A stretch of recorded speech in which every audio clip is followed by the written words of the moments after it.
Мексикада 4 ай мурун жоголгон 43 студенттин каза болгонун өлкөнүн баш прокурору бүгүн тастыктады.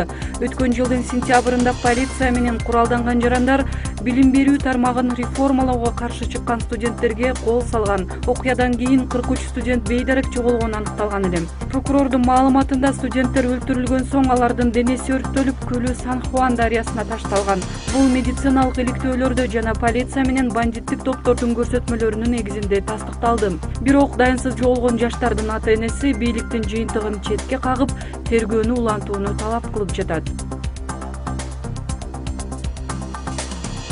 Өкмөт күчтөрүнүн 27 январда абадан урган соккусу Ооганстан чек арасындагы аймакта 76 согушкердин өмүрүн кыйды. Түндүк Вазирстандын Даттахал облусундагы атайын операция учурунда абадан чабуул жасалды. Пакистан армиясы өткөн жылдын июнь айынан бери жүргүзүлүп жаткан операцияларда 1800 согушкер өлтүрүлгөнү айтылууда. 2014 жылдын 16 декабрында талиптер Пешавардагы мектепке бастырып келип, 100дөн ашуун окуучунун өмүрүн кыйгандан соң аларга каршы күрөш күчөтүлгөн.